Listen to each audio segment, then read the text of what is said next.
Welcome back, everybody. This is our third class in JEE Mains previous year questions for class 11, chapter 2nd, motion in straight line. Before this, we have made two videos in this chapter and covered up to, I think, 30 or more questions. And in the remaining questions will be covered in this video. If you have not watched those videos, then you can go to our playlist. Name of the playlist is JEE Mains PYQs, and you can find those videos there. And we have also made videos for NEET previous years, and that they will be available in their separate playlist, NEET PYQs. You can check all them out on our YouTube channel, and they will be listed in playlist sections. With this, if you find these videos useful, then please like, share, and subscribe to our channel. It helps us a lot when you share or subscribe. And also, if possible for you, then you can donate or provide us some financial help by scanning these QR codes. uh, with the financial help, we will be able to buy new books and provide new material, new questions, so that it will be beneficial for you also, and it also help us to get better computer hardware so that we can bring videos with better quality. So with this, keep on sharing, keep on subscribing, and let's start today's video. We will be starting from, I think, question number 33 or 34. Here we are on question number 32. So here it is mentioned that a car is standing 200 meters behind a bus which is also at rest. So suppose ये बस है और यहाँ पे एक car है. So ये car है, ये बस है, और इनके बीच का डिस्टेंस गिवन है 200 metre. The two start moving with same instant but with different forward acceleration. बस का acceleration 2 मीटर पर सेकंड स्क्वायर है एंड कार का acceleration 4 मीटर पर सेकंड स्क्वायर का है. तो ये बताना है कि जो कार है will catch up the bus after some time, कि कितने टाइम के बाद कार बस को कैचअप कर पाएगी. तो फॉर दिस सपोज हम ये सपोज करते हैं कि दैट आफ्टर टी टाइम में जो कार है वो बस को कैचअप कर लेती. तो जो टी टाइम में कार ने जो डिस्टेंस कवर किया, और यहाँ पे देखिए मेंशन में है स्टार्टिंग में both are rest, so you both के लिए 0 है, दोनों के लिए यू 0 है. सो जो डिस्टेंस हो जाएगा दोनों के द्वारा टी टाइम में, it will be half a T square. So bus के लिए लिखते हैं हम पहले half a of car into T square should be equal to a of bus into T square, और जो दोनों के बीच का डिस्टेंस था that is 200 metre. So car को इन टोटल ये टोटल डिस्टेंस कवर किया करना पड़ेगा अब टी टाइम में बस भी बिकॉज मूविंग है तो वो भी डिस्टेंस समथिंग कवर करेगी, और दोनों के बीच का 200 का डिफरेंस भी है, तो कार को ये दोनों डिस्टेंसेस को कवर करना पड़ेगा. तो जस्ट जब हम इन वैल्यूज को पुट करते हैं यहाँ पे, half a c is 4 into T square equals to half bus के लिए 2 है acceleration t square plus 200. So यहाँ से हमारे पास बचता है 2t square equals to t square plus 200, और t square is equal to 200, और यहाँ से टाइम आ जाएगा 200 का under root and it will be 10√2 seconds. Option C हमारा राइट आंसर हो जाएगा. आगे बढ़ते हैं नेक्स्ट क्वेश्चन पे. A person climbs up A stalled accelerator in 40 second. Stalled का मतलब होता है रुका हुआ, तो 40 सेकेंड में वो क्लाइम कर लेता है. तो सपोज जो एस्केलेटर है उसकी लेंथ, एस्केलेटर लेंथ को हम x सपोज कर लेते हैं, तो यहाँ पे 60 सेकेंड में जाता है, means velocity of the person हो जाएगी x/60. Now, if standing on the same escalator but running with constant velocity, he takes 40 seconds. Now in this scenario क्या होता है कि अब पर्सन एस्केलेटर पे खड़ा है और एस्केलेटर मूव कर रहा है, तो 40 सेकंड लगते हैं सेम डिस्टेंस के लिए। तो in that scenario velocity of escalator हो जाएगी x बाय 40। पहले केस में क्या है कि पर्सन मूव कर रहा है, एस्केलेटर स्टैंडिंग है, तो उसको 60 सेकंड लगते हैं टोटल डिस्टेंस कवर करने में, तो velocity x by 60। Second case में क्या है, पर्सन स्टैंडिंग है और एस्केलेटर मूव कर रहा है, तो स्टैंडिंग पर्सन को वो सेम डिस्टेंस मूव करने में 40 सेकंड लगते हैं, तो वेलोसिटी ऑफ एस्केलेटर हो गया x by 40। Now how much time is taken by the person to walk up the moving escalator, कि इस सिनेरियो में क्या है कि एस्केलेटर और पर्सन दोनों अगर मूव करें एक साथ तो कितना टाइम लगेगा। सो इन दैट सिनेरियो टाइम हो जाएगा total distance by total velocity. अब डिस्टेंस तो x ही रहेगा बिकॉज सेम डिस्टेंस की बात हो रही है दोनों टाइम पे। टोटल वेलोसिटी, नाउ सपोज कीजिए ये एस्केलेटर है और ये उसके ऊपर पर्सन है, पर्सन की वेलोसिटी v है और एस्केलेटर की वेलोसिटी ve है। तो जब ये दोनों एक साथ मूव करेंगे, जब ये दोनों एक साथ दोनों मूव कर रहे होंगे, एस्केलेटर भी मूव कर रहा है और साथ में पर्सन भी मूव कर रहा है, तो क्या होगा, दोनों की वेलोसिटीज ऐड हो जाएंगी रिलेटिव वेलोसिटी के लिए। तो यहाँ पे जो टोटल वेलोसिटी हमें मिलेगी it will be velocity of escalator plus velocity of person, just values put कर देंगे हम। It will be 40 by x plus 60, x से x कैंसिल हो जाएगा and our answer will B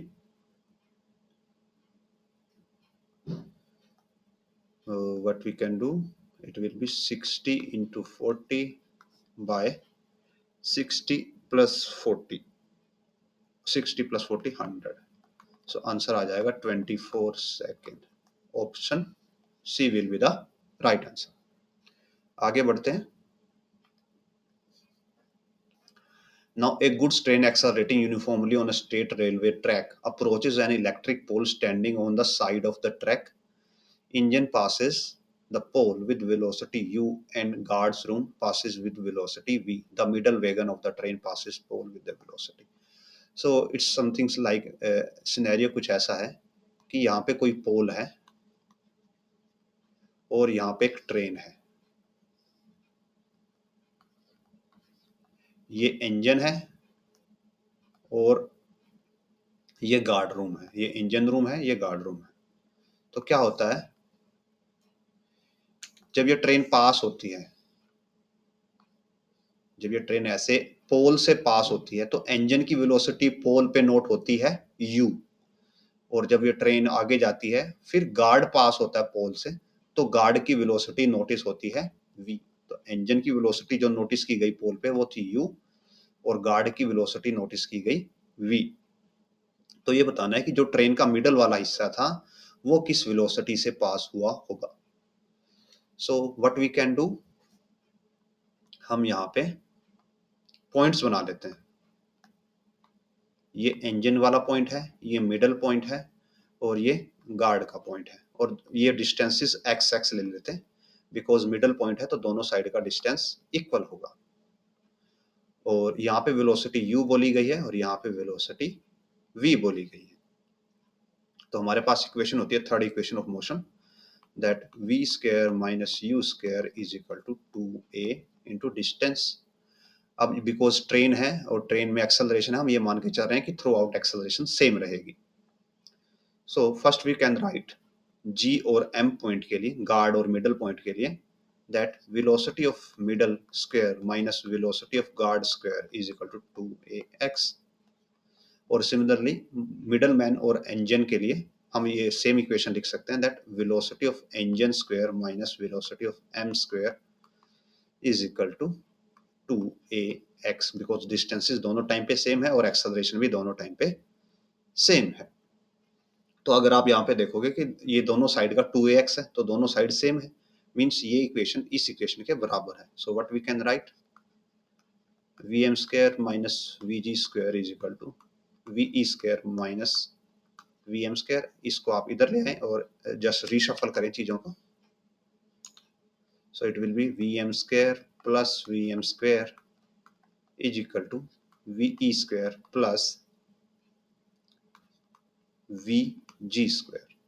सो यहाँ से 2vm square is equal to V E square plus V G square. ये यहाँ से 2 है वो इधर डिवाइड में आ जाएगा। सो ये 2 इधर डिवाइड में आ जाएगा और जो यहाँ से हमारे पास स्क्वायर है, स्क्वायर रूट हट जाएगा, वो स्क्वायर हट जाएगा और यहाँ पे अंडर रूट आ जाएगा। सो जस्ट वैल्यू पुट करते हैं। इंजन की वेलोसिटी को u माना गया है, सो यू स्क्वायर। गार्ड की को v माना गया है, v square by 2। So option D will be the right answer. आगे बढ़ते हैं। A helicopter rises from rest on the ground vertically upward with a constant acceleration g। तो helicopter की अपवर्ड एक्सेलरेशन g गिवन है। A food packet is dropped from the helicopter at height h। Suppose कीजिए ये ground है और यहाँ पे helicopter है और ये हाइट h। यहाँ से एक फूड पैकेट को ड्रॉप कर दिया जाता है। वो सपोज ये फूड पैकेट है आपका जो ग्रीनिश कलर का, ये अभी नीचे की तरफ आ रहा है। The time taken by the packet to reach the ground. अब ये बताना है कि पैकेट को ग्राउंड तक पहुंचने में कितना टाइम लगेगा। सो फर्स्ट ऑफ ऑल यहाँ पे क्या होगा कि बिकॉज जो हेलीकॉप्टर था वो जी एक्सेलरेशन से ऊपर जा रहा था, जी एक्सेलरेशन से ऊपर जा रहा था और वो ग्राउंड से स्टार्ट हुआ था।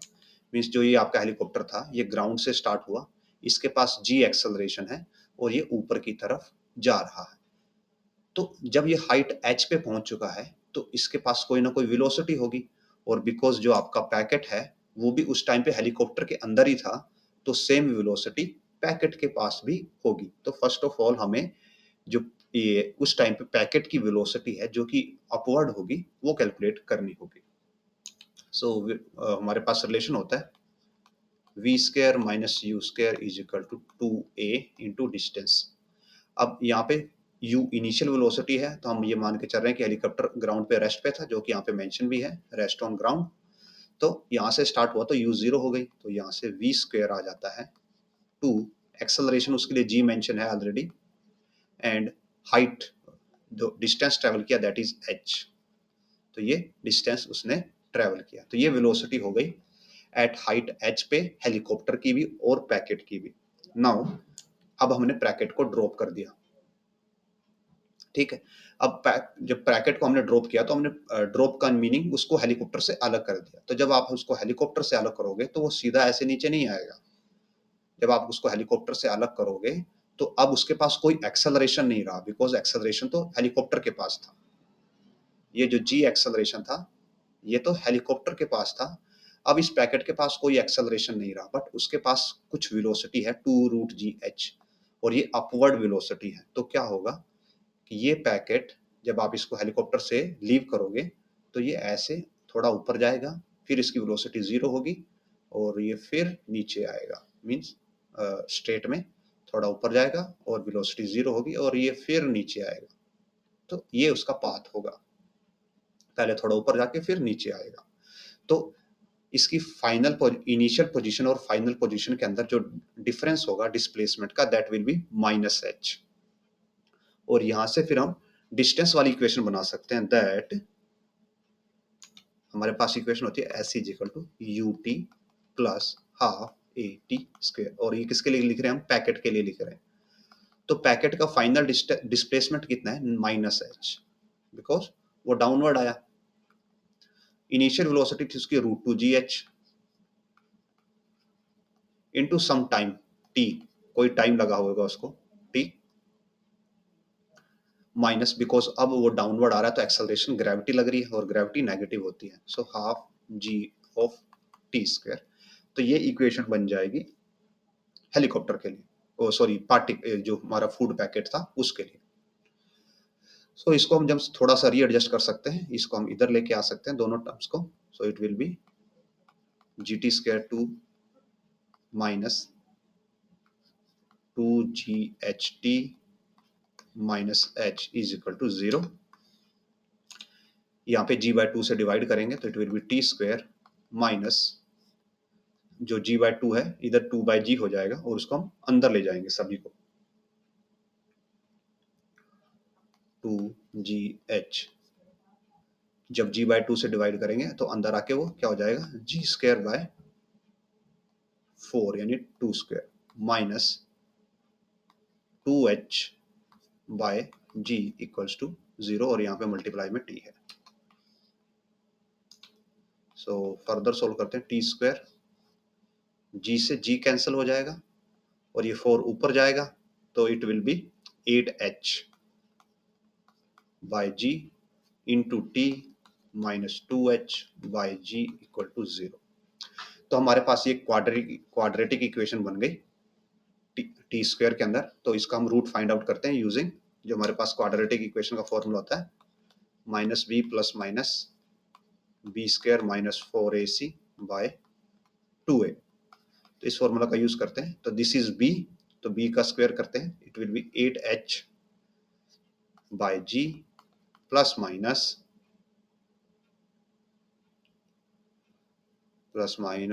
इट विल बी, सॉरी ये रूट में रहेगा, हमने यहाँ पे मिस्टेक कर दी,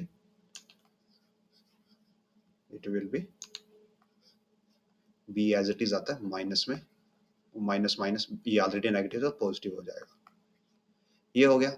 अब b² यानी कि इसका स्क्वायर, तो इट विल बी 8h/g, ये -4 जो a है वो 1 है, यहाँ पे a होता है और दिस इज c तो ये नेगेटिव है, -2h/g/2।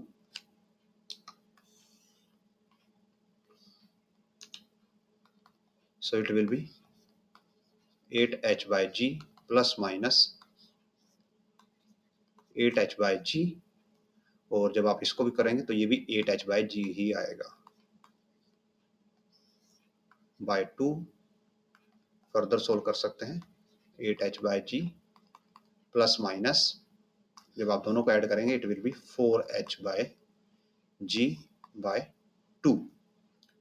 नाउ अब हमारे पास ये रूट में 4h/g है और यहाँ पे रूट में 2h/g है। तो हम व्हाट वी कैन डू, हम जो ये 4 है और ये 8 है इनको बाहर निकाल सकते हैं, और जब हम इनको बाहर निकालेंगे तो 8 का बन जाएगा 2√2 √h/g प्लस माइनस 4 का बन जाएगा 2 √h/g डिवाइड बाय 2, 2 से 2 कैंसिल हो जाएगा तो ऑप्शन बचेगा हमारे पास √2 √h/g प्लस माइनस √h/g। तो हमारे पास ये दो वैल्यूज बचेंगी जिनका हम यूज कर सकते हैं।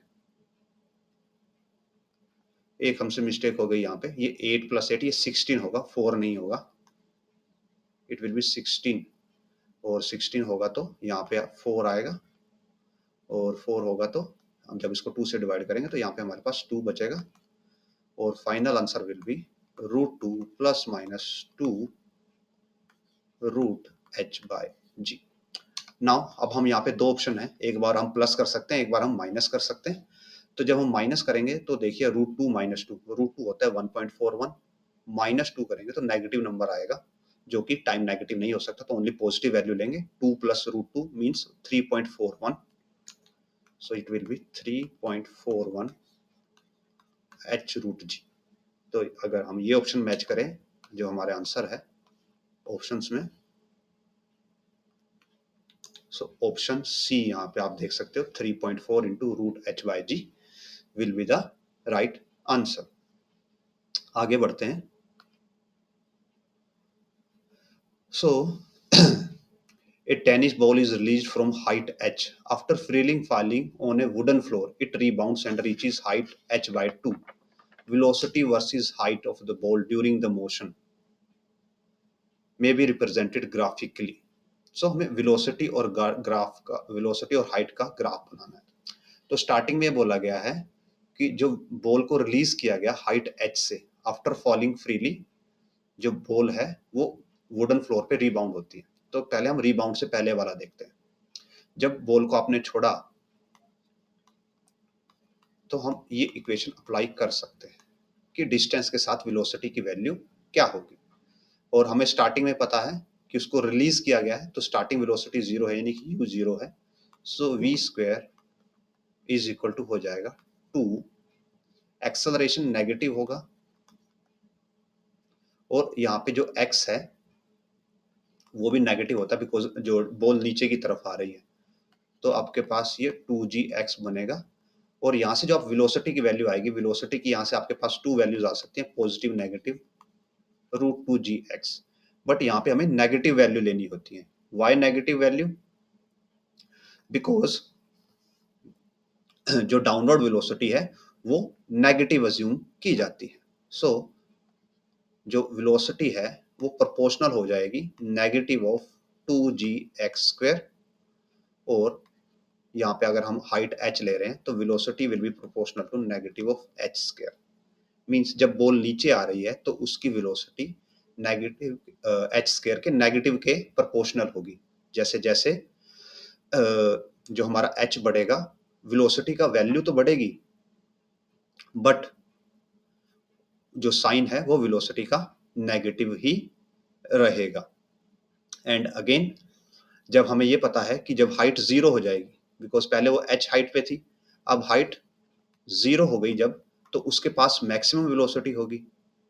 तो आप इन ग्राफ्स में से ऐसे ग्राफ्स देखिए जो एक तो स्क्वायर रिलेशनशिप देता हो बॉल को, दूसरा जो कि जब हाइट 0 हो जाए तब वेलोसिटी मैक्सिमम हो और नेगेटिव हो। सो हम जो ग्राफ देखते हैं, अब देखिए पहले वाला ग्राफ देखें हम, तो यहाँ पे स्क्वायर वाला रिलेशनशिप नहीं है तो ये कैंसिल आउट हो गया, ये लीनियर रिलेशनशिप शो करता है।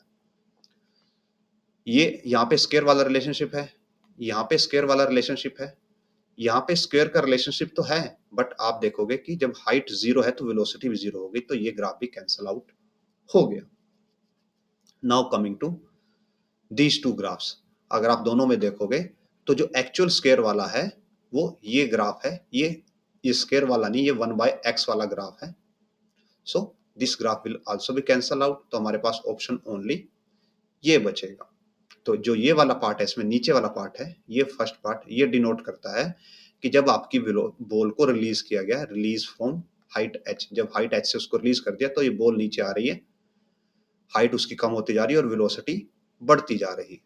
उसके बाद बॉल क्या करती है, बाउंस बैक करती है। जब वो बाउंस बैक करेगी तो उसकी वेलोसिटी पॉजिटिव हो जाएगी, और जब वो ऊपर जा रही होगी तो ऊपर जाने में जब वो हाइट h/2 पे रीच करेगी तो h/2 पे उसकी वेलोसिटी 0 हो जाएगी, और जब वो नीचे ग्राउंड पे थी तो उसकी वेलोसिटी मैक्सिमम थी। तो आप यहाँ पे देख सकते हैं कि जब बॉल ने बाउंस बैक किया तो उसकी वेलोसिटी मैक्सिमम होगी, नेगेटिव से एकदम पॉजिटिव हो गई बिकॉज डायरेक्शन रिवर्स हो जाती है। और फिर जब हाइट h/2 पे गई तो वेलोसिटी 0 हो गई। यहाँ पे पॉजिटिव स्क्वायर का रिलेशन आता है। सो दैट्स हाउ जो ऑप्शन सी है वो राइट आंसर होगा। आगे बढ़ते हैं। A ball is dropped from a top of a 100-meter high tower on a planet. In the last half second before hitting the ground, it covers a distance of 19 meter. Acceleration due to gravity near the surface of the planet. ये हमें बताना है कि कितनी हो सकती है। So इसके लिए हम क्या करते हैं, हम ये अज्यूम करते हैं कि बॉल को यहां से रिलीज किया गया और बॉल यहां पे ग्राउंड पे टच करती है। ठीक है, सपोज उसको ग्राउंड पे टच करने के लिए कितना टाइम लगता है, t सेकेंड लगता है। तो हमारे पास इक्वेशन होती है s is equal to ut plus half at²। अब उसको ड्रॉप किया गया है यानी रिलीज किया गया, तो इनिशियल वेलोसिटी 0 है, तो ये टर्म्स 0 हो जाएगी और s आ जाएगा 100 मीटर है as per given, half at²। तो यहाँ से t की वैल्यू आ जाती है 200/a इंटू अंडर रूट। और ये a क्या है, उस प्लेनेट की एक्सेलरेशन ड्यू टू ग्रेविटी, हमने उसको a से अज्यूम किया है। नाउ ये बोला गया कि लास्ट हाफ सेकंड में वो 19 मीटर चलती है। तो अगर लास्ट हाफ सेकंड में 19 मीटर चल रही है, मींस ये सपोज लास्ट का हाफ सेकंड है, तो जो ऊपर वाला टाइम बच गया ये वाला, तो ये बच गया t माइनस हाफ सेकेंड।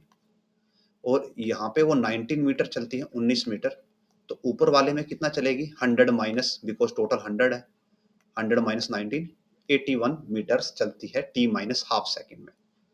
तो what we can write that 81 is equal to, इसी इक्वेशन का यूज करते हो, u तो 0 है हमारे पास, हाफ a t माइनस हाफ का स्क्वायर। तो हमारे पास ये इक्वेशन बन जाती है। Now what we can do, अब हम इसको एक्सपेंड कर सकते हैं और यहाँ पे t की वैल्यू को पुट कर सकते हैं, बिकॉज t की वैल्यू हमारे पास ऑलरेडी है। सो हम इसका ये मल्टीप्लाई कर देते हैं, it will be 162 by a is equal to t, t is 200 by a minus half square root. दोनों साइड का अंडर रूट ले लेते हैं सो दैट कैलकुलेशन कर पाए हम। 162 by root a is equal to root 200 minus by a minus half.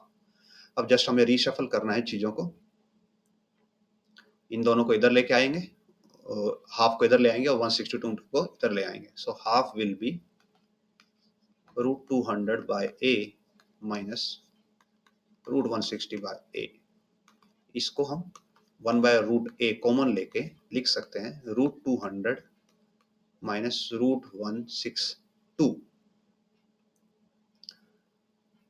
And जो आपका ये a है इसको हम इधर ले आ सकते हैं। So root a by 2 is equal to root 200, तो इसको लिख सकते हैं हम 10 रूट 2।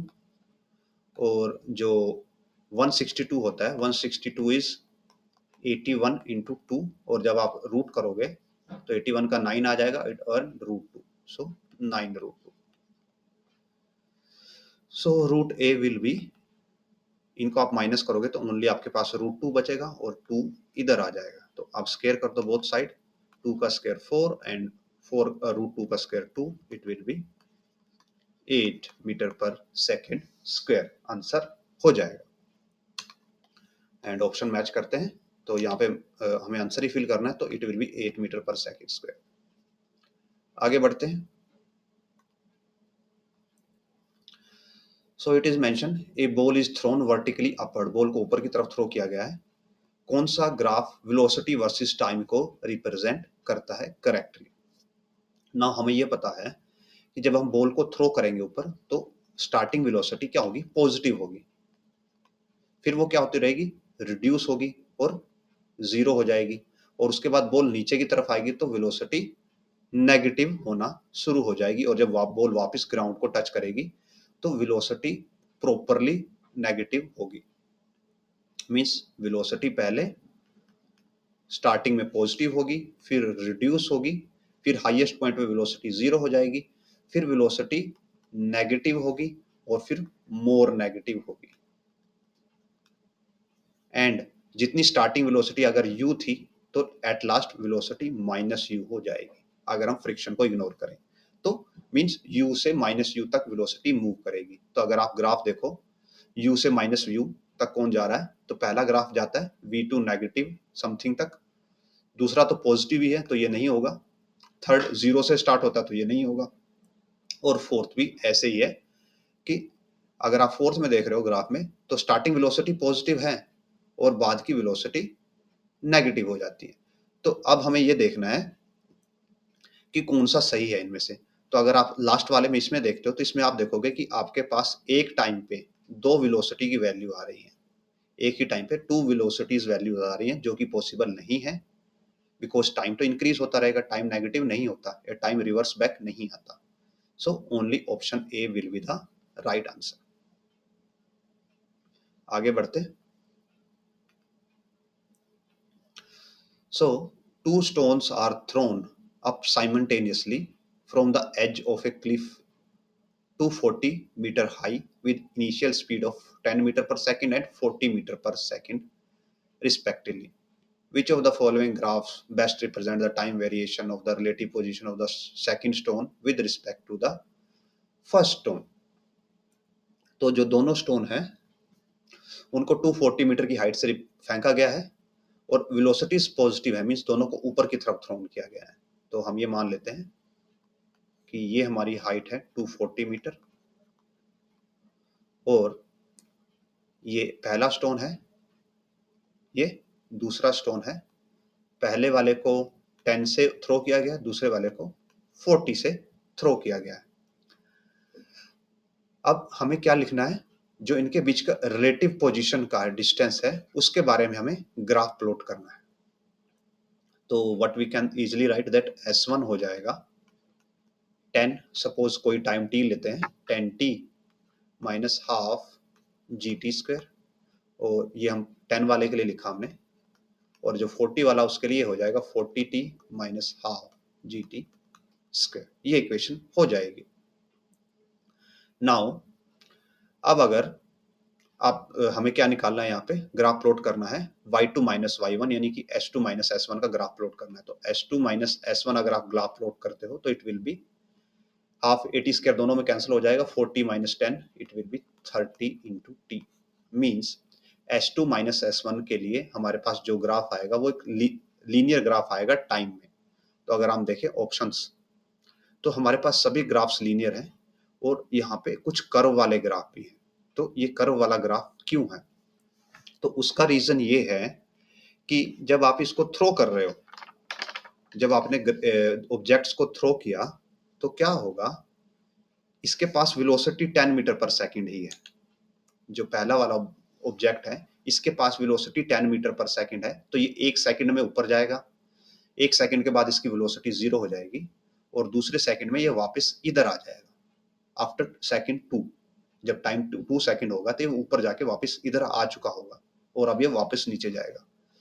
जबकि ये 40 वाला है जो ऑब्जेक्ट, ये फर्स्ट सेकंड में यहाँ पे होगा, सेकंड सेकंड में यहाँ पे होगा, मीन्स ये अपनी हाईएस्ट पोजीशन पे होगा, फिर थर्ड सेकंड और फिर फोर्थ सेकंड में इसकी वेलोसिटी 0 होगी और ये फिर से 4 सेकंड में नीचे आएगा। मीन्स ये 8 सेकंड में नीचे आएगा, यहाँ तक पहुंचेगा और 8 सेकंड में ये तो बिल्कुल नीचे तक जा चुका होगा, ग्राउंड को टच कर चुका होगा। तो हम ये देखते हैं कि जो पहला वाला ऑब्जेक्ट है आप सॉरी सेकंड वाला जिसकी वेलोसिटी 40 है उसको ऊपर जाने में 4 लगते हैं, नीचे आने में 4 लगते हैं, यानी कि 240 तक आने में इसको 8 सेकंड लगते हैं। उन 8 सेकंड में ये वाला ऑब्जेक्ट कहाँ पे होगा, तो हमें पहले ये भी देखना है। अगर ये उन 8 सेकंड में ग्राउंड को टच कर गया तो फिर आपकी S1 की इक्वेशन कोई बनेगी नहीं, बिकॉज अब ये तो रेस्ट पे आ गया, तो ये रेस्ट पे आ गया तो इसके लिए कोई नो मोर इक्वेशन, तो फिर हमारे पास ओनली S2 के लिए इक्वेशन बचेगी और फिर हमें उसके हिसाब से कैलकुलेशंस करनी पड़ेगी। सो व्हाट वी डू, हम ये देखते हैं कि पहले तो जो इनके बीच का डिस्टेंस होगा, अगर ये ग्राउंड पर टच कर जाता है, अगर पहले वाला ऑब्जेक्ट ग्राउंड को टच कर जाता है और दूसरे वाला ऑब्जेक्ट यहाँ पे है आफ्टर 8 सेकंड, तो इनके बीच का डिस्टेंस हो जाएगा 240 मीटर। और अगर ये कहीं बीच में है तो इनके बीच का डिस्टेंस कोई वैल्यू होगी जो हमें कैलकुलेट करना पड़ेगा। तो व्हाट वी डू, पहले हम 8 सेकंड पे देखते हैं, और 8 सेकंड नंबर ही क्यों हम ले रहे हैं, बिकॉज हम अगर यहाँ पे 3 ग्राफ्स ऑब्जर्व करें तो यहाँ पे भी 8 सेकंड का नंबर आता है, यहाँ भी हमारे पास 8 सेकंड का नंबर आता है और यहाँ पे भी हमारे पास 8 सेकंड का नंबर आता है। सो दैट्स वाई हम ये देख रहे हैं कि 8 सेकंड पे पहला ऑब्जेक्ट कहाँ पे होगा और दूसरा ऑब्जेक्ट कहाँ पे होगा। सो S8 निकालते हैं हम दोनों के लिए। सो S8 पहले वाले के लिए 10 वाले के लिए हम कैलकुलेट कर रहे हैं, तो it will be 10 into 8 minus half, G को 10 लेते हैं into 8, so it will be 5, 80 minus ये 40 और ये 320,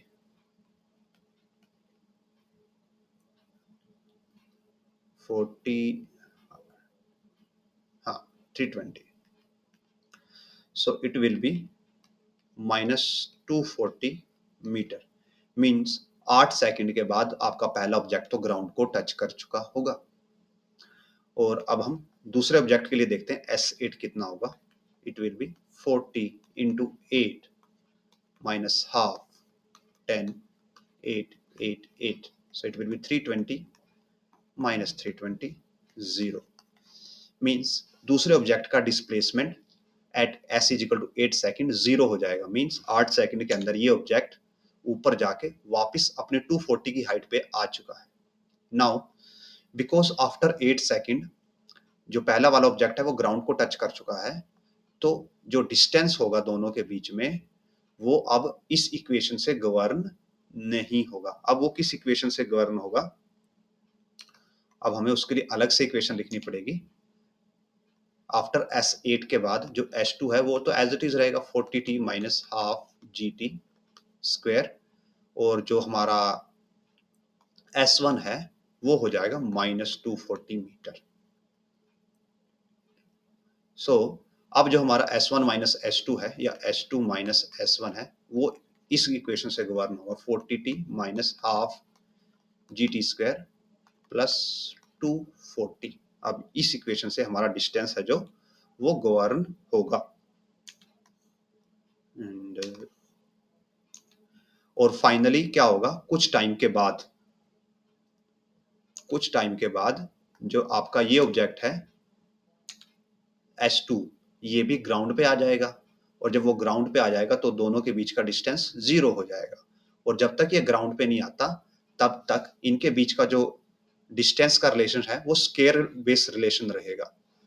सो अगर हम देखें कि हमारे पॉसिबल आंसर्स में क्या है कि स्केयर बेस रिलेशन किस किस में है। 8 सेकंड तक तो लीनियर रिलेशनशिप है, उसके बाद स्क्वायर बेस रिलेशनशिप है। तो एक ये है, और ऑप्शन सी और ऑप्शन डी तो पॉसिबल नहीं है, ये दोनों ऑप्शन पॉसिबल नहीं है।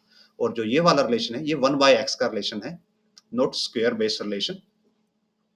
सो हमारा जो राइट आंसर है विल बी दिस वन, जो हमारा डिस्टेंस वो ऐसे गिरेगा स्क्वायर बेस रिलेशन के बेसिस पे। So option A will be the right answer. और ये 12 कैसे आएगा, आप 12 भी ऐसे निकाल सकते हो कि ये डिस्टेंस है ये आपका कितना हो जाना चाहिए, 0 हो जाना चाहिए। तो यहाँ से t को हम g को 10 पुट करके यहाँ से 5 बन जाएगा। So 40t minus 5t square plus 240 is equal to 0। Minus को एडजस्ट करते हैं, माइनस 240 इक्वल टू 0, 5 से डिवाइड कर देंगे। So minus 80 minus 448 is equal to 0। तो यहाँ से हमारे पास जो टाइम आएगा t minus 12t plus 4t minus 48 0। So t yes t square था sorry, t minus 12 plus 4 t minus 12 equal to 0, और t minus 12 into t plus 4 equals to 0। तो हम पॉजिटिव वैल्यू लेंगे टाइम की 12 second. So option t is equal to 12 होगा time, जब दोनों के बीच का डिस्टेंस 0 होगा तो ये हमारा टाइम 12 आ जाएगा। तो ऐसे आप इस टाइप के क्वेश्चन को कर सकते हो, और आपको इसके लिए ग्राफ का एनालिसिस थोड़ा होना नेसेसरी है कि आपके पास स्क्वायर का ग्राफ कैसे दिखता है और 1/x का ग्राफ कैसे दिखता है। जो आपके पास स्क्वायर का इंक्रीजिंग ग्राफ है, अगर आपको स्क्वायर का इंक्रीजिंग ग्राफ बनाना है तो it will be something like this, और अगर स्क्वायर का आपके पास कोई डिक्रीजिंग ग्राफ है तो it will be something like this. और ये सिमेट्रिक होता है, मींस अगर नेगेटिव में स्क्वायर डिक्रीजिंग है तो वो ऐसे होगा। सो नेक्स्ट क्वेश्चन की तरफ बढ़ते हैं। सो it is question number 40। From a tower of height h, a particle is thrown vertically upward with speed u. Time taken by particle to hit the ground is n times time taken by it to reach the highest point of its path. तो h, u and n का हमें relationship निकालना है। तो suppose करते हैं कि ये पार्टिकल है, ये उसका पाथ समथिंग लाइक ऐसे है। हम इसको थोड़ा 2D में दिखा रहे हैं, और ये ग्राउंड है बिकॉज उसको वर्टिकली ऊपर थ्रो किया गया था u वेलोसिटी से, तो वो ऊपर जाएगा, फिर उसकी वेलोसिटी 0 हो जाएगी और फिर वो नीचे आ जाएगा। और हाइट h मेंशन की गई है। सो सबसे पहले हम ये मानते हैं कि जब उसको ग्राउंड में पहुंचा तो टाइम लगता है t1। जब वो ग्राउंड पे पहुंचता है तो उसको t1 टाइम लगता है।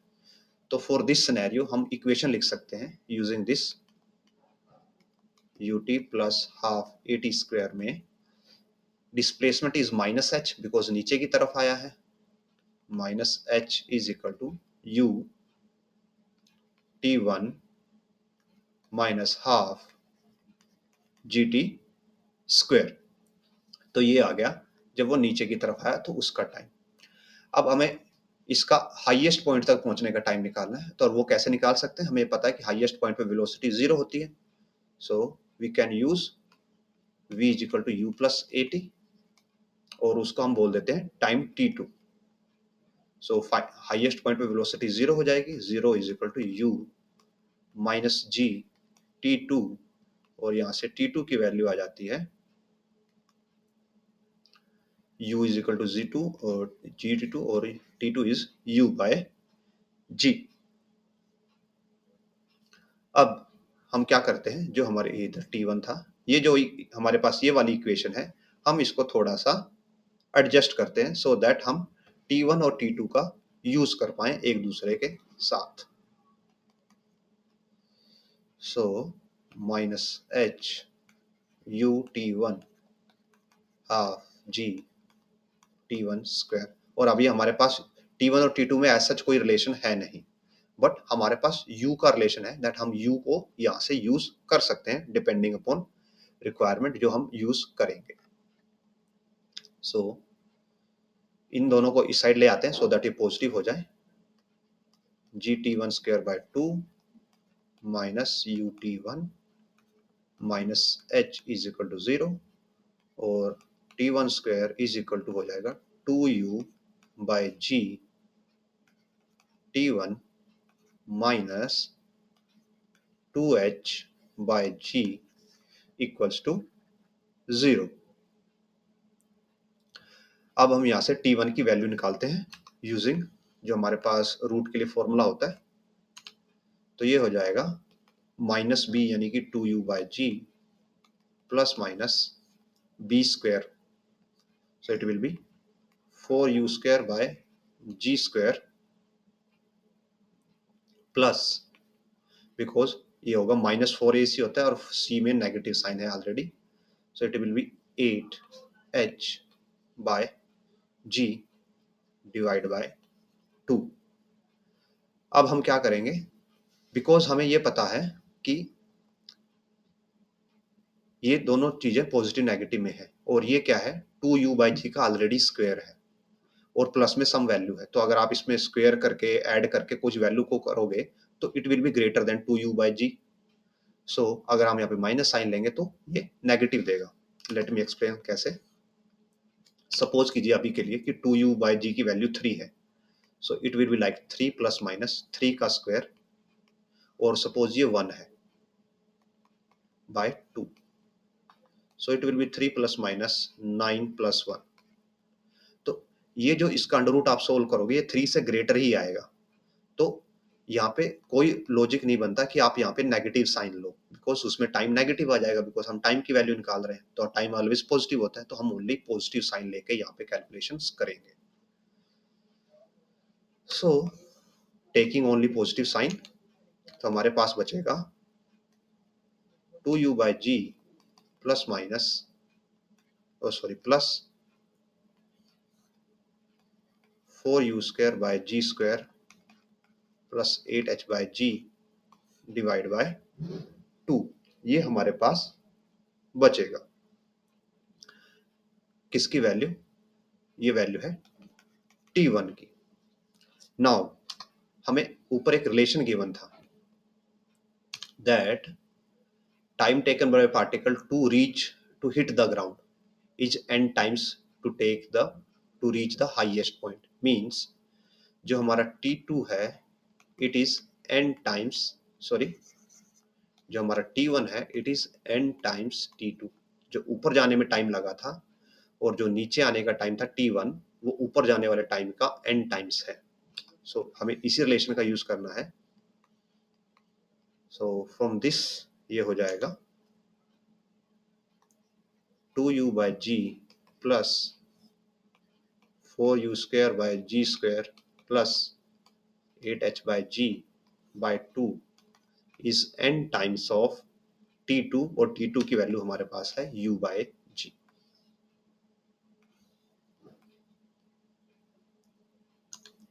So it is u/g।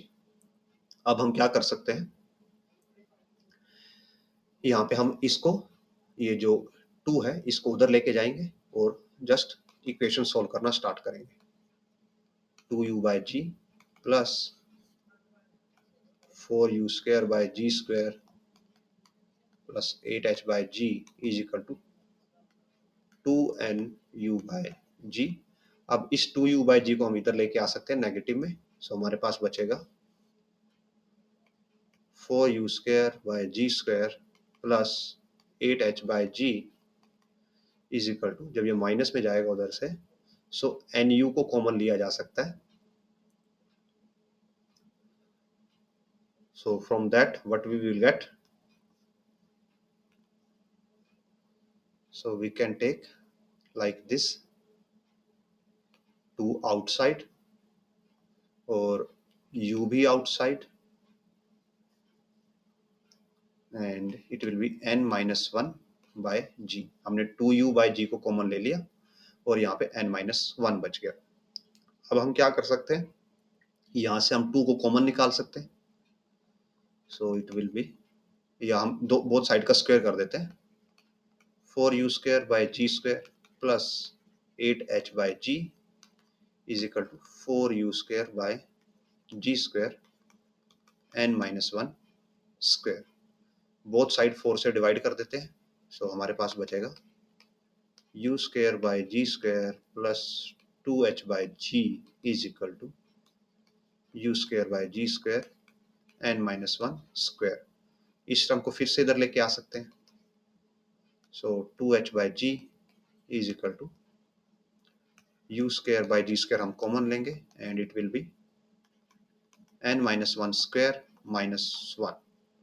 अब इसको a² माइनस b² की फॉर्म में लिखा जा सकता है और फ्रॉम दैट 2h और g से हम ये स्क्वायर कैंसिल कर सकते हैं, तो 2h is equal to u²/g, it will be n-1 minus 1 and n-1 plus 1, a minus b into a plus b। So we have हम ऑलमोस्ट इसको फिनिश कर ही चुके हैं। सो g मल्टीप्लाई हो जाएगा 2hg is equal to u², ये n-2 होगा और ये हमें n देगा, तो ये हमारे पास रिलेशनशिप बन जाएगा। सो लेट अस कंपेयर कि हमारा जो रिलेशनशिप बना है, so it is option c, 2gh is equal to u² n-2 into n। So option c right will be the right answer. आगे बढ़ते हैं। सो विद दिस क्वेश्चन ये मेंशन है, consider a rubber ball freely falling from height is equal to 4.9 metre. 4.9 metre से वो गिरती है onto a horizontal elastic plate. Assume that duration of the collision is negligible and collision of the plate is totally elastic. तो velocity of the particle as a function of time and height ये बताना है। अब ball है क्या freely fall कर रही है, अगर बॉल फ्रीली फॉल कर रही है तो उसकी स्टार्टिंग वेलोसिटी 0 है, तो हमें ये देखना है कि कौन सा ग्राफ 0 से स्टार्ट होता है। तो अगर आप देखते हो तो ये वाला जो ए ग्राफ है ये 0 से थोड़ा नीचे से स्टार्ट हो रहा है, तो यहीं पे कैंसिल हो जाता है और बाकी के सभी ग्राफ 0 से स्टार्ट हो रहे हैं। तो अब आगे बढ़ते हैं। अब जब बॉल फ्रीली फॉल नीचे की तरफ जाएगी तो उसकी वेलोसिटी क्या होती है, नेगेटिव है, और नेगेटिव में और इंक्रीज होती जाती है। तो आप देखोगे कि इस ग्राफ में वेलोसिटी पॉजिटिव हो रही है, तो ये कैंसिल हो गया। इस ग्राफ में वेलोसिटी पॉजिटिव हो रही है तो ये भी कैंसिल हो गया। तो हमारे पास ओनली ऑप्शन बी बचता है जिसमें वेलोसिटी नेगेटिव होती जाती है और फिर वेलोसिटी सडनली पॉजिटिव होनी स्टार्ट हो जाती है। और जो आप यहाँ पे देख पा रहे हो ये ऐसे एकदम से स्ट्रेट लाइन है, ये किसकी वजह से है, इलास्टिसिटी की वजह से। मींस क्या होता है जब बॉल ग्राउंड को सपोज 49 मीटर पर सेकंड से हिट कर रही है नेगेटिव से, तो विद इन सेकेंड्स उसकी वेलोसिटी क्या हो जाती है, 49 पॉजिटिव हो जाती है ड्यू टू इम्पल्स। तो ये जो शिफ्ट है, जो यहाँ पे यहाँ से ये चेंज होने में जो टाइम लगता है, उसकी वजह से यहाँ पे एकदम से स्टीप स्लोप मिल रहा है आपको। एक्चुअली इसको स्ट्रेट लाइन से भी शो किया जा सकता था लाइक दिस, इसको ऐसे स्ट्रेट लाइन से भी शो किया जा सकता था, बिकॉज यहाँ पे कंप्लीटली इलास्टिक यहाँ पे मेंशन है, इलास्टिक प्लेट है। मतलब अगर कंप्लीटली इलास्टिक मेंशन होता तो ये बिल्कुल ऐसे स्ट्रेट लाइन आती और फिर से नॉर्मल डिक्रीज, फिर से स्ट्रेट लाइन। यहाँ पे ओनली इलास्टिक गिवन है, दैट्स व्हाई मींस ये भी हो सकता है दैट जो इलास्टिसिटी हो 0.8 की हो, सो दैट्स व्हाई यहाँ पे थोड़ा टाइम लग रहा है जिसकी वेलोसिटी के नेगेटिव टू पॉजिटिव कन्वर्जन में। So option b will be the right answer. आगे बढ़ते हैं। So question, a parachute after bailing out 50 metre without friction, मीन्स 50 मीटर तक कोई फ्रिक्शन नहीं है, तो हम 50 मीटर तक हाइट वेलोसिटी निकाल सकते हैं कि स्टार्टिंग वेलोसिटी 0 है, फाइनल वेलोसिटी एट 50 मीटर पे, तो इट विल बी हो जाएगी √2g इंटू 50, कंसिडरिंग कि g भी 10 है, तो इट विल बी 20 इंटू 50 √1000 और 10√10। अब पैराशूट ओपन हो जाता है और ये डिसलरेट करता है 2 मीटर पर सेकंड स्क्वायर से। डिसलरेट का मीनिंग होता है negative acceleration, so acceleration is negative 2 metre पर second square. He reaches the ground at the speed of 3 metre पर सेकंड, तो उसने ये बताना है कि किस हाउट पे उसने बेल आउट किया। तो जब वो बेल आउट करता है या पैराशूट को ओपन करता है तो उसकी वेलोसिटी ये थी, तो इसको हम इनिशियल वेलोसिटी मान सकते हैं। फाइनल वेलोसिटी जब वो ग्राउंड पे लैंड करता है इट इज 3 मीटर पर सेकंड, और जो एक्सेलरेशन गिवन है दैट इज -2 मीटर पर सेकंड स्क्वायर। तो इन तीनों चीजों का यूज करके हम टाइम निकाल सकते हैं और हाइट भी निकाल सकते हैं कि कितनी हाइट पे बेल आउट किया गया होगा। So using this formula S is equal to ut plus half at, because हमें डिस्टेंस निकालना है एंड पहले हमें इसके लिए टाइम चाहिए होगा। So rather using this formula, what we can use, v square minus u square is equal to 2as, ये वाला फॉर्मूला यूज कर सकते हैं। So ये फाइनल वेलोसिटी होती है, ये इनिशियल होती है, तो फाइनल का स्क्वायर विल बी 9, इनिशियल का square will be 1000 is equal to 2, acceleration -2 है as per given into s, so it will be -991 divide -4 by s। इसको आप डिवाइड करोगे तो अप्रोक्सीमेटली 250 आएगा।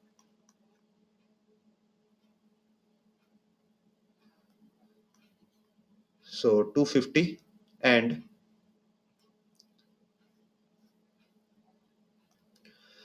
और प्लस में जब आपका पैराशूट नॉर्मल पहले 50 मीटर्स नॉर्मल फॉल हुआ था, फ्री फॉल हुआ था बेल आउट के बाद, सो इसमें अगर आपको इसकी टोटल हाइट निकालनी है तो आप इसमें 50 और ऐड कर दोगे, तो ये अप्रोक्सीमेटली 300 आंसर होना चाहिए, जो कि यहाँ पे ऑप्शन डी से मैच करता है। यहाँ पे एग्जैक्टली 250 नहीं आएगा, ये सब आप इसको डिवाइड करके निकाल सकते हो, that what we will get. Suppose I think 243 मिलेगा, और जब आप इसमें 50 ऐड कर दोगे तो इट विल बी 293 मीटर, जो कि ऑप्शन डी से एग्जैक्टली मैच करता है। आगे बढ़ते हैं।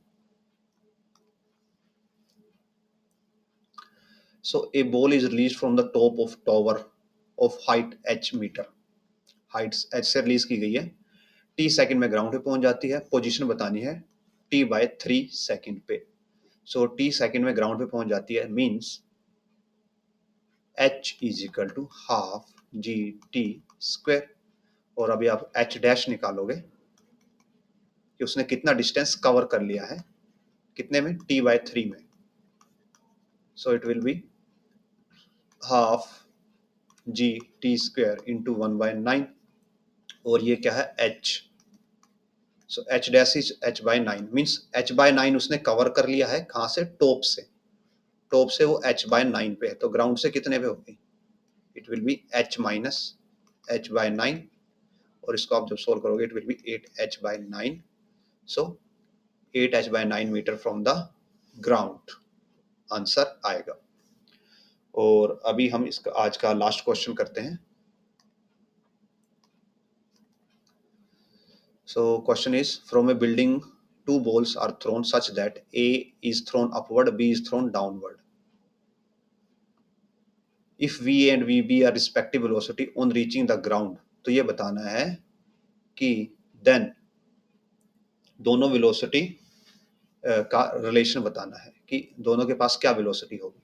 Now suppose ये हाइट है, यहाँ पे ऑब्जेक्ट है, यहाँ से इनको थ्रो किया गया है, एक को ऊपर थ्रो किया गया, एक को नीचे थ्रो किया गया. इसको ऊपर v वेलोसिटी से थ्रो किया गया, इसको नीचे v वेलोसिटी से थ्रो किया गया, और ये ग्राउंड है. तो जब ये दोनों ग्राउंड को टच करेंगे तब वेलोसिटीज का रिलेशन बताना है.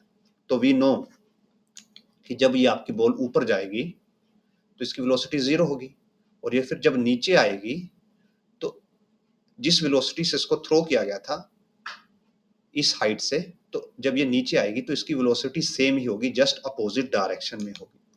आपने इसको v वेलोसिटी से ऊपर की तरफ थ्रो किया था, तो जब ये नीचे आएगी at this point, same point पे जहां से इसको ऊपर की तरफ थ्रो किया गया था, तो उस पॉइंट पे इसकी वेलोसिटी जस्ट नेगेटिव हो जाएगी जिस वेलोसिटी से इसको ऊपर थ्रो किया गया था, मींस -v हो जाएगी और डाउनवर्ड v हो जाएगी.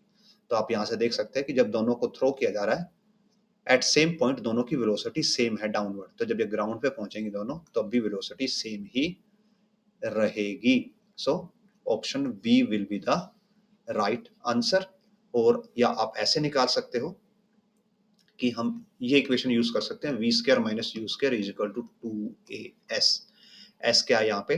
डिस्टेंस है. तो पहले हम सपोज करते हैं कि जो a वाली को ऊपर थ्रो किया गया था और b वाली को नीचे थ्रो किया गया था. तो जब a वाली ग्राउंड को टच कर रही है और उसके लिए इनिशियल वेलोसिटी कितनी है? va, और ये फाइनल वेलोसिटी है. So va square minus u a square is equal to 2. जब ये ऊपर की तरफ जा रही है तो एक्सेलरेशन क्या होगा इसके लिए? नेगेटिव. नेगेटिव जी. और डिस्टेंस कितना ट्रेवल किया इसने? ये नीचे ऊपर से जाके नीचे वापस आई है, तो डिस्प्लेसमेंट इसके लिए नेगेटिव ही होगी, जो नेगेटिव एच होगी. So minus H. So V A का स्क्वायर हो जाएगा 2gh प्लस यू ए का स्क्वायर. सेम इक्वेशन बी के लिए लिखते हैं, v b square minus u b square is equal to 2. इसके लिए भी ग्रेविटी नीचे की तरफ है -g, और इसके लिए भी डिस्प्लेसमेंट वही है -h. तो सेम इक्वेशन बन जाएगी इसके लिए भी 2gh plus you b square. और हमें ये पता है कि यू ए और यू बी का मैग्नीट्यूड इक्वल है. डायरेक्शन अपोजिट थी बट स्क्वायर में तो डायरेक्शन नहीं आती, मैग्नीट्यूड आता है, दोनों का मैग्नीट्यूड इक्वल है. तो यहाँ से आप लिख सकते हो v a is equal to v b. So option b right होगा. तो इसके साथ हमारी ये आज की वीडियो फिनिश होती है. और मोशन इन स्ट्रेट लाइन का जो चैप्टर है, इसमें जो जेई मेंस के क्वेश्चन थे प्रीवियस ईयर्स, वो भी कंप्लीट होते हैं. अगर आपको ये वीडियोस हेल्पफुल लगी हो और आपकी अंडरस्टैंडिंग में इम्प्रूवमेंट लाती हो, आपको हेल्प करती हो अपनी प्रिपरेशंस में, then please like these videos, share these videos as much as possible, and subscribe to our channel. And if you can, then do support us financially. इससे हमें न्यू बुक्स और एक बेटर कंप्यूटर हार्डवेयर लेने में मदद मिलती है. आप इस QR कोड को स्कैन करके भी हमें सपोर्ट कर सकते हैं, और ये QR कोड वीडियो के स्टार्टिंग जो हमारा टाइटल है वहाँ पे भी अवेलेबल है. So for that thanks for watching, and we will meet in next video. अब हम जो थर्ड चैप्टर है 11th क्लास के लिए, अब उसके लिए नीट और जेई मेंस के, अब हम थर्ड चैप्टर के लिए प्रीवियस ईयर्स कंप्लीट करेंगे. सो with this, keep on watching, keep on sharing, and thanks for watching.